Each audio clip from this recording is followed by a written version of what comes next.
Louer une maison ou une chambre. C'est facile. Mais si je vous disais qu'il existe un endroit où vous pouvez louer un pays tout entier? Oh, encore plus étonnant, un lieu où vous pourriez travailler dans un pays et rentrer chez vous dans un autre. C'est un pays si paisible qu'il n'a pas d'armée, ne possède qu'un seul hôpital. Et où vous pouvez dîner en toute décontraction avec la famille princière. Bienvenue au Liechtenstein, une petite et riche principauté qui regorge de particularités fascinantes. Installez-vous confortablement, détendez-vous, et rejoignez-nous pour découvrir les 22 choses les plus insolites propres à cette nation. Des découvertes qui, c'est certain, vont vous laisser bouche bée, niché entre la Suisse et l'Autriche. Le Liechtenstein affiche une puissance économique qui dépasse de loin sa petite taille. Depuis de nombreuses années, le Liechtenstein se classe régulièrement parmi les pays les plus riches du monde, avec un produit intérieur brut, le PIB, par habitant qui le place au sommet de la richesse mondiale. En 2022, le PIB par habitant du Liechtenstein était d'environ 174 000 euros. Soulignant le statut économique exceptionnel de la nation, le Liechtenstein maintient une santé financière robuste, caractérisée par une dette extérieure minimale et un taux de chômage impressionnant de faiblesse. En 2023, le taux de chômage s'élevait à seulement 1,4%, reflétant l'efficacité des politiques économiques du pays et l'abondance des opportunités d'emploi. Un facteur important contribuant à la prospérité du Liechtenstein est son secteur financier et bancaire florissant. Le pays s'est imposé comme une plaque tournante financière mondiale, attirant des entreprises et des particuliers fortunés à la recherche de conditions fiscales favorables et d'un environnement économique stable. Sa réputation de paradis fiscal a attiré d'importants investissements étrangers, renforçant encore l'économie de la nation. Que pensez-vous de la richesse de ce pays ? Avez-vous déjà eu l'occasion de le visiter et de constater cette prospérité de vos propres yeux? On adorerait lire vos réflexions et opinions dans les commentaires ci-dessous. Au Liechtenstein, faire la navette pour travailler dans un autre pays et rentrer chez soi le soir est une réalité quotidienne pour de nombreuses personnes. Chaque jour, environ 10 000 personnes de Suisse, 8 000 d'Autriche et 2 000 d'Allemagne se rendent au Liechtenstein pour y travailler. Cette dynamique unique est facilitée par l'emplacement stratégique du Liechtenstein et sa forte économie. Le niveau de vie élevé du pays et ses conditions de travail favorables en font une destination attrayante pour les professionnels des régions voisines. Inversement, une partie des résidents du Liechtenstein se déplacent pour travailler dans les pays voisins, l'Allemagne et la Suisse étant des destinations populaires. Ce mouvement transfrontalier souligne l'interconnexion des marchés du travail dans la région. Pour gérer la migration et maintenir l'équilibre socio-économique, le Liechtenstein applique des politiques limitant le nombre de résidents permanents à 68 par an. Le Liechtenstein offre également un système d'éducation obligatoire et gratuit pendant 8 ans, de l'âge de 7 à 16 ans. Après l'obtention de leur diplôme, les étudiants peuvent fréquenter des écoles préparatoires à l'université, des écoles professionnelles ou étudier à l'étranger. L'université du Liechtenstein propose des programmes adaptés aux besoins de la société, améliorant les perspectives d'emploi de ses diplômés. Le système de santé au Liechtenstein est également remarquable. Le pays dispose d'un système de santé universel. De plus, il existe des programmes d'assurance pour les personnes âgées, les personnes handicapées, et un soutien social pour les chômeurs, ce qui reflète l'engagement de la nation en faveur d'une protection sociale complète. Restez avec nous, car dans la prochaine section, nous allons plonger dans la méthode commerciale la plus singulière du pays le plus riche du monde.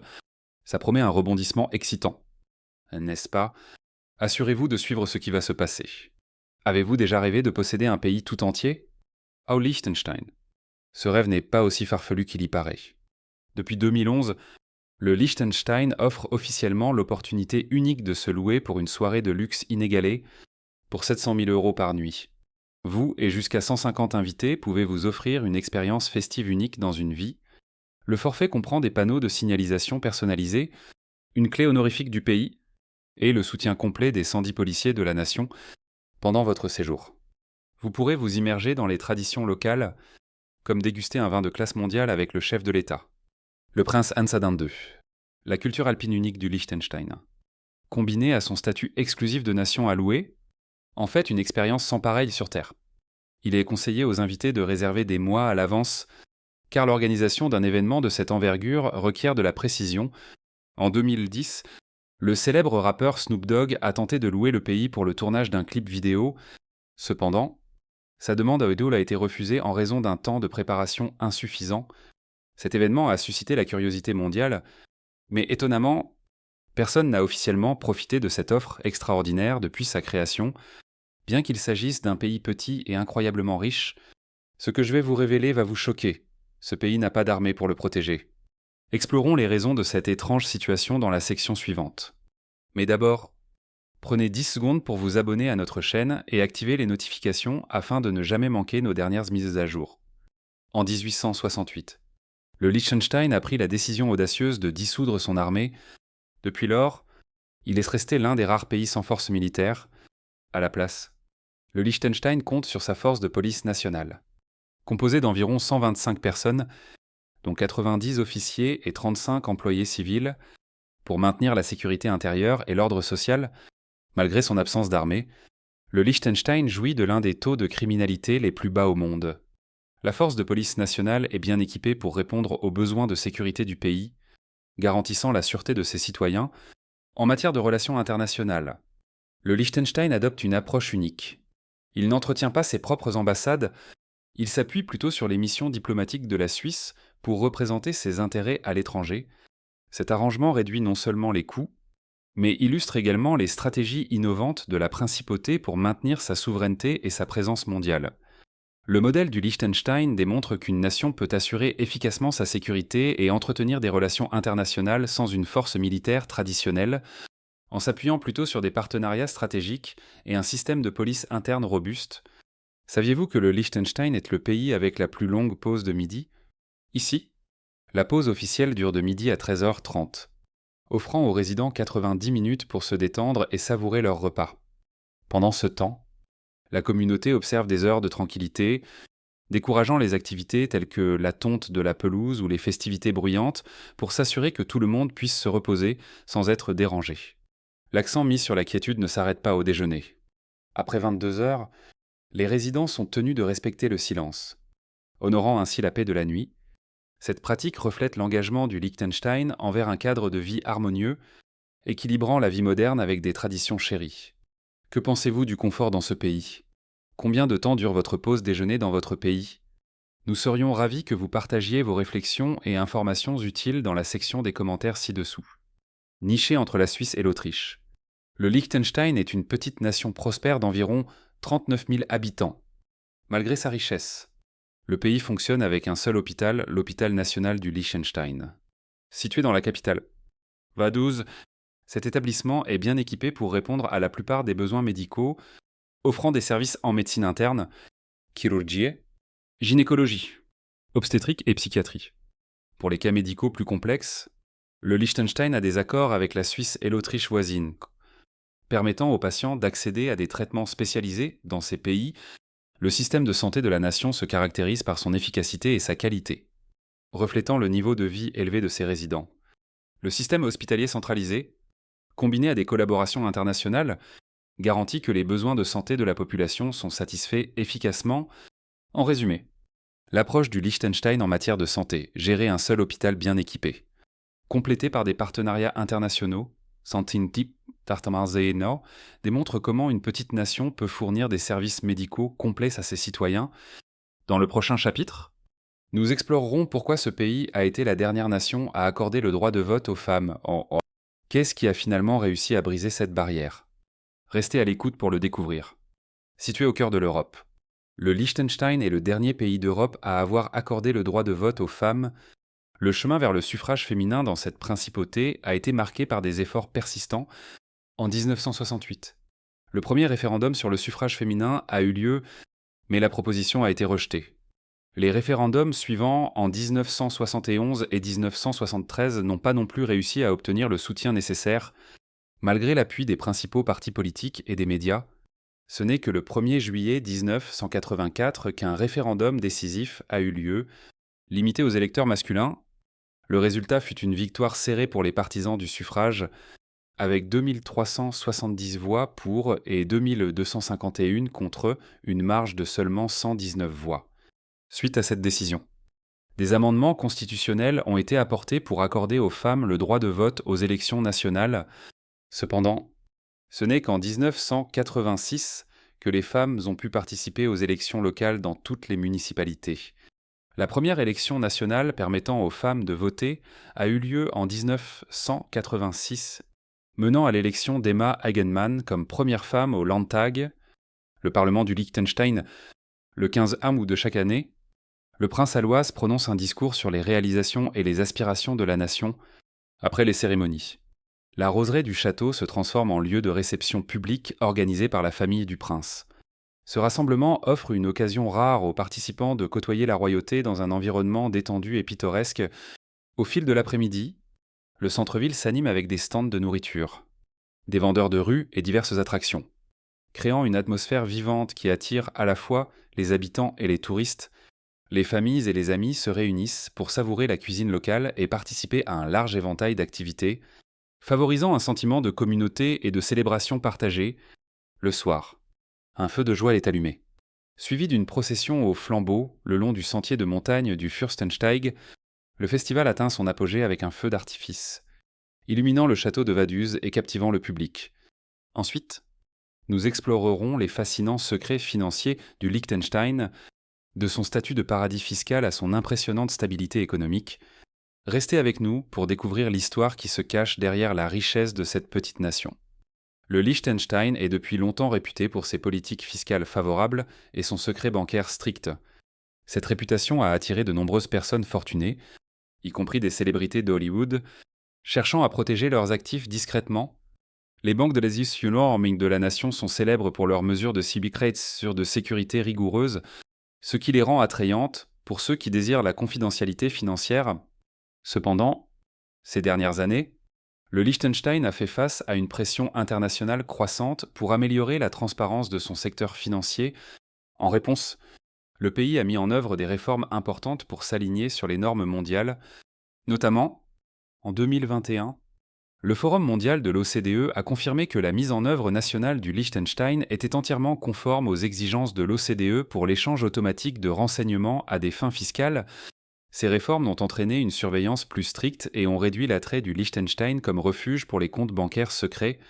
Bien que le pays continue d'offrir des services financiers favorables, il opère désormais avec une plus grande transparence, trouvant un équilibre entre son attrait pour les clients internationaux et le respect des réglementations financières mondiales. Quand on pense aux familles royales les plus riches d'Europe, la monarchie britannique vient souvent à l'esprit. Cependant, la maison princière du Liechtenstein les surpasse en termes de richesse, dirigée par le prince Hans Adam II. Cette famille détient des actifs estimés à environ 7 milliards d'euros, dépassant de manière significative la valeur nette de la famille royale britannique. Une part substantielle de leur richesse provient de la propriété du groupe LGT, une société de banque privée et de gestion d'actifs. Au 30 juin 2024, le groupe LGT a déclaré des actifs sous gestion totalisant 356 milliards de francs suisses, soit une augmentation de 13% par rapport à la fin de 2023. Au-delà des services financiers, la famille royale du Liechtenstein possède de vastes terres et biens immobiliers, y compris le château de Vaduz, qui offre une vue imprenable sur le Rhin. Leur collection d'art est renommée, comprenant des chefs-d'œuvre d'artistes tels qu'Antoine van Dyck, Pierre-Paul Rubens et Giovanni Bellini. L'implication active de la famille dans les sphères économiques et culturelles de la nation, associée à leur importante fortune privée, souligne leur influence considérable en Europe. Le Liechtenstein est réputé pour son taux de criminalité exceptionnellement bas, ce qui en fait l'un des pays les plus sûrs au monde. Sa petite population et ses relations communautaires étroites contribuent de manière significative à cette sécurité. En 2021, le Liechtenstein a signalé un taux de criminalité de 5,12 pour 100 000 habitants, une augmentation notable par rapport aux années précédentes. Cependant, ce chiffre était basé sur un seul incident. Reflétant la petite population du pays, le système pénitentiaire de la nation reflète cet environnement à faible criminalité. Au 1er janvier 2024, la population carcérale totale du Liechtenstein s'élevait à 14 détenus, soit un taux d'incarcération de 35 pour 100 000 habitants, fait notable. Les personnes condamnées à plus de 2 ans d'emprisonnement sont transférées dans des établissements en Autriche ou en Suisse, soulignant le besoin minime d'infrastructures correctionnelles étendues au Liechtenstein. Cette sécurité remarquable permet aux résidents de jouir d'une haute qualité de vie, beaucoup se sentant à l'aise de laisser leurs portes non verrouillées. L'accent mis par le pays sur la cohésion communautaire et l'application efficace de la loi continue de maintenir sa réputation de lieu de vie paisible et sûr. Le Liechtenstein, une petite nation d'environ 39 822 habitants en 2024, présente une caractéristique économique remarquable. Le nombre d'entreprises enregistrées dépasse sa population. Selon les données disponibles, il y a plus de 19 000 entreprises enregistrées au Liechtenstein. Ce phénomène est largement attribué aux politiques fiscales favorables et à l'environnement commercial accueillant du Liechtenstein, qui ont attiré de nombreuses entreprises cherchant à optimiser leurs obligations fiscales, l'emplacement stratégique du pays en Europe. Associé à son climat politique stable, renforce encore son attrait en tant que plaque tournante pour les opérations commerciales internationales (ANICET). Cependant, cet afflux d'entreprises a suscité des débats sur le rôle du Liechtenstein dans le paysage financier mondial. Les critiques soutiennent que de telles conditions favorables peuvent faciliter les stratégies d'évasion fiscale pour les grandes entreprises et les particuliers fortunés. En réponse à la pression internationale, le Liechtenstein a pris des mesures pour accroître la transparence financière et s'aligner sur les normes mondiales, visant à équilibrer ses intérêts économiques avec des pratiques financières éthiques. Le Liechtenstein, malgré sa petite taille, est depuis longtemps reconnu comme un centre financier mondial, attirant des particuliers fortunés et des entreprises à la recherche de conditions fiscales avantageuses. Le secteur financier de la nation constitue l'épine dorsale de son économie, employant environ 17,7% de la main-d'œuvre en 2021. L'attrait du pays réside dans ses taux d'imposition compétitifs et ses services financiers robustes et rares. Le taux d'imposition sur le revenu des personnes physiques le plus élevé au Liechtenstein est relativement bas. Face à ce qui en fait une destination attrayante pour ceux qui cherchent à optimiser leurs obligations fiscales. De plus, le taux de l'impôt sur les sociétés est fixé à 12,5%, renforçant encore son attrait pour les entreprises. L'importance du secteur financier est soulignée par la présence de nombreuses banques et sociétés de gestion d'actifs. En 2023, le Liechtenstein comptait 11 banques gérant un total de 439 milliards de francs suisses d'actifs, marquant une augmentation de 6,7% par rapport à l'année précédente. Cette croissance met en évidence la résilience du secteur et son rôle crucial dans l'économie nationale. Cependant, le statut de paradis fiscal du Liechtenstein n'a pas été sans controverse. Au début des années 2000, la nation a fait l'objet d'un examen minutieux de la part d'organisations internationales en raison de préoccupations liées au secret financier. En réponse, le Liechtenstein a mis en œuvre d'importantes réformes juridiques pour améliorer la transparence et s'aligner sur les normes financières mondiales. Ces mesures comprenaient des réglementations plus strictes sur l'identification des titulaires de comptes et l'interdiction des comptes anonymes. Dans les annales de l'histoire européenne, peu d'événements sont aussi involontairement humoristiques que les invasions accidentelles du Liechtenstein par la Suisse. Malgré la neutralité renommée de la Suisse, il y a eu des cas où son armée a par inadvertance traversé le territoire de son petit voisin. Un incident notable s'est produit en mars 2007. Lors d'un exercice d'entraînement de routine, environ 170 soldats suisses se sont égarés et ont marché par inadvertance sur plus d'1,5 km en territoire liechtensteinois. Les soldats, armés mais sans munitions, ont réalisé leur erreur et sont rapidement retournés en territoire suisse. Fait intéressant, le Liechtenstein, dépourvu d'armée et sans contrôle frontalier avec la Suisse, n'a pas eu connaissance de l'incursion jusqu'à ce que le gouvernement suisse présente ses excuses. Ce n'était pas un événement isolé. En 1985, lors d'un exercice de l'armée suisse, des roquettes ont été tirées par erreur au Liechtenstein. Le gouvernement suisse a indemnisé les dommages et l'incident a été résolu à l'amiable. Ces épisodes soulignent la relation unique entre les deux nations. Le Liechtenstein et la Suisse partagent une frontière ouverte, une langue commune et le franc suisse comme monnaie. La Suisse représente également le Liechtenstein dans certaines affaires diplomatiques et assure sa protection militaire. De tels incidents, bien qu'involontaires, mettent en lumière les liens étroits et amicaux entre la Suisse et le Liechtenstein, où même une invasion par erreur est accueillie avec compréhension et humour. En 2006, le Liechtenstein s'est retrouvé au centre d'une controverse footballistique inhabituelle. Un groupe d'individus s'est fait passer pour l'équipe nationale de football du Liechtenstein, participant à un match officiel et trompant ainsi les organisateurs et les équipes adverses. Compte tenu de la petite population du Liechtenstein, l'audace d'une telle usurpation d'identité était à la fois surprenante et déroutante. Cet incident a soulevé de sérieuses questions sur les processus de vérification au sein des organisations de football, mettant en évidence les vulnérabilités dans l'authentification des équipes.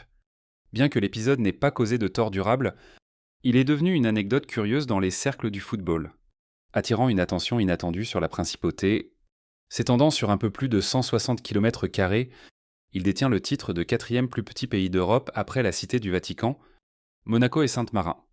Pour mettre cela en perspective, le Liechtenstein fait environ un huitième de la taille de Los Angeles, ce qui en fait une destination facile à parcourir pour les voyageurs curieux. Le Liechtenstein est un exemple rare de pays enclavé complètement entouré par d'autres nations enclavées, la Suisse et l'Autriche. Sa position géographique au cœur de l'Europe définit non seulement son identité, mais contribue également à son accessibilité pour les touristes.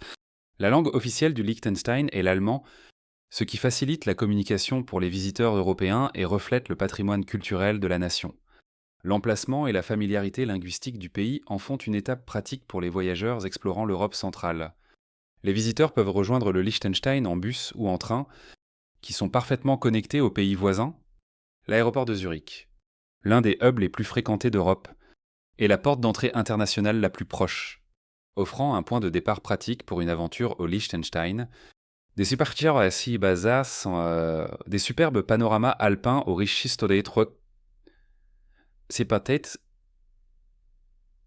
pis historique et culturel, et culturel, cette petite principauté a beaucoup à offrir. Que vous soyez attiré par sa géographie unique, sa culture accueillante ou son statut fascinant de micro-État, le Liechtenstein est une destination qui offre un charme démesuré. Le Liechtenstein, avec une population de seulement 39 822 habitants en 2024, s'étend sur une superficie de 160 km². Cette principauté compte en moyenne environ 250 habitants par kilomètre carré. Cette faible densité de population contribue à un mode de vie paisible, à des liens communautaires solides et à une réputation de havre de tranquillité. La petite population du Liechtenstein favorise un sentiment de proximité et de sécurité pour ses résidents. La faible densité de population garantit que les infrastructures du Liechtenstein ne sont jamais surchargées. La seule prison du pays n'abrite que quelques détenus à la fois. Et ceux condamnés à plus de 2 ans sont transférés dans des établissements de l'Autriche voisine.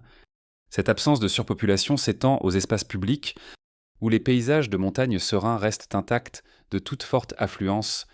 La faible densité de population du Liechtenstein est une caractéristique déterminante de son charme. Elle assure une haute qualité de vie, promeut une forte cohésion sociale et permet aux résidents de vivre sans crainte. Pour les visiteurs curieux, ce mélange rare de beauté naturelle, de tranquillité et d'esprit communautaire offre une expérience à la fois unique et inspirante. Christoph Seller, le propriétaire d'Ivoclar Vivadan, une entreprise leader dans les produits dentaires, a amassé une fortune estimée à environ la moitié du produit intérieur brut du Liechtenstein. Sous la direction de Zeller, Ivoclar Vivadan a étendu sa présence mondiale, offrant une large gamme de produits et de systèmes dentaires, y compris des prothèses amovibles, des matériaux d'obturation et des remplacements d'implants dentaires. L'entreprise opère dans 23 pays et génère des revenus annuels dépassant les 740 millions d'euros. L'économie du Liechtenstein se caractérise par un secteur industriel fort. Complété par des services et une petite composante agricole, le pays participe à une union douanière avec la Suisse et utilise le franc suisse comme monnaie nationale. En l'an 2022, le produit intérieur brut du Liechtenstein était d'environ 6,8 milliards d'euros. Au sommet de sa fortune, la valeur nette de Christoph Zeller était estimée à 3,6 milliards d'euros, soit environ la moitié du produit intérieur brut du pays à l'époque. Cette concentration notable de richesses souligne le rôle crucial d'Ivoclar Vivadan et de son propriétaire dans l'économie de la nation. Au cœur de l'identité culinaire du Liechtenstein se trouvent de petites quenelles à base de farine, d'eau, de sel et de poivre. Les quenelles sont nappées de fromage local et garnies d'oignons frits croustillants. Ce plat est souvent servi avec de la compote de pommes, offrant un contraste sucré à ses saveurs salées. Un autre plat notable est le ribelle. Il est composé d'un mélange de maïs et de blé, cuit avec du lait et de l'eau pour créer une consistance semblable à une bouillie. Le mélange est ensuite lentement rôti dans une poêle jusqu'à ce qu'il atteigne une texture friable. Le ribelle est généralement dégusté avec du lait, du fromage ou de la confiture de fruits. Offrant un début de journée varié et copieux, le torkarebl est un autre plat traditionnel ressemblant à des quenelles. Ce repas, semblable à une bouillie, est préparé à base de semoule de maïs et est souvent servi avec du café. La cuisine du Liechtenstein propose également une variété de pâtisseries et de desserts. L'un de ces plats est le gâteau des rois. Un gâteau sec et distinctif dont les recettes varient à travers le pays, mais qui conserve sa forme de couronne caractéristique. Le gâteau est sucré et inclut souvent des raisins secs et des pépites de chocolat, ce qui en fait un délice pour les amateurs de sucreries. Contrairement à de nombreuses autres monarchies, le Liechtenstein n'a pas de roi ou de reine au pouvoir. Au lieu de cela, le chef de l'État est un prince, le prince Hans Adam II, qui occupe ce poste depuis 1989. Le prince conserve un pouvoir considérable par rapport aux autres monarques européens, y compris la capacité de mettre son veto aux lois, de dissoudre le Parlement et de représenter le pays sur la scène internationale. Cependant, le Liechtenstein n'est pas un régime autoritaire. Le peuple participe activement aux décisions politiques par le biais d'élections et de conseils locaux. En fait, le référendum constitutionnel de 2003, soutenu par les citoyens, a étendu les pouvoirs de la monarchie tout en protégeant les droits démocratiques. Les célébrations traditionnelles, telles que la fête nationale du Liechtenstein le 15 août, reflètent un profond respect pour l'histoire et la communauté du pays. L'architecture historique de la nation, y compris l'emblématique château de Vaduz, souligne davantage le mélange du passé et du présent. L'histoire du Liechtenstein débute au XIe siècle, lorsqu'une famille noble a acheté des terres au sein du Saint-Empire romain germanique. Leur stratégie d'acquisition de petites parcelles de terre, mais stratégiquement importantes, les a aidés à renforcer leur position au sein de l'Empire. En 1719, l'empereur Charles VI a officiellement reconnu le Liechtenstein comme une principauté souveraine au sein de l'Empire, la nommant d'après la famille noble. Le Saint-Empire romain a commencé à décliner à la fin du XVIIIe siècle et a été dissous en 1806 après l'accession au pouvoir de Napoléon Bonaparte. Le Liechtenstein, bien que petit, a réussi à persévérer, naviguant entre les alliances et les changements politiques pour devenir la nation indépendante qu'elle est aujourd'hui. L'hymne national du Liechtenstein a une mélodie identique à celle de l'hymne national du Royaume-Uni. Cette coïncidence mélodique remonte au XIXe siècle, lorsque la mélodie de l'hymne britannique était très populaire à travers l'Europe. Même la Suisse a utilisé un air similaire pendant une brève période avant de composer son hymne actuel. Les paroles de l'hymne loutent la beauté des paysages du Liechtenstein, l'importance de la liberté et l'unité de son peuple. L'hymne reflète un fort sentiment d'indépendance et de fierté culturelle dans cette principauté, malgré sa petite taille et l'origine partagée de sa mélodie. L'utilisation par le Liechtenstein de la même mélodie que l'hymne national britannique a parfois suscité la curiosité et l'amusement auprès du public international lors d'événements mondiaux, tels que les Jeux olympiques ou les réunions diplomatiques. Cette similitude peut servir à briser la glace. Soulignant l'approche unique de la principauté pour mêler héritage et identité nationale, si la vidéo d'aujourd'hui vous a plu, n'hésitez pas à cliquer sur le bouton « J'aime » et n'oubliez pas de vous abonner à la chaîne. Votre soutien compte beaucoup pour nous. Cliquez sur la vidéo qui s'affiche sur votre écran maintenant. Je suis sûr que vous allez adorer ce contenu. Commentez ci-dessous le prochain pays que vous souhaitez voir présenté sur notre chaîne. Merci beaucoup d'avoir regardé et à bientôt dans la prochaine vidéo. Si vous avez aimé la vidéo d'aujourd'hui, n'hésitez pas à cliquer sur le bouton « J'aime » et n'oubliez pas de vous abonner à la chaîne. Merci beaucoup d'avoir regardé et à bientôt dans la prochaine vidéo.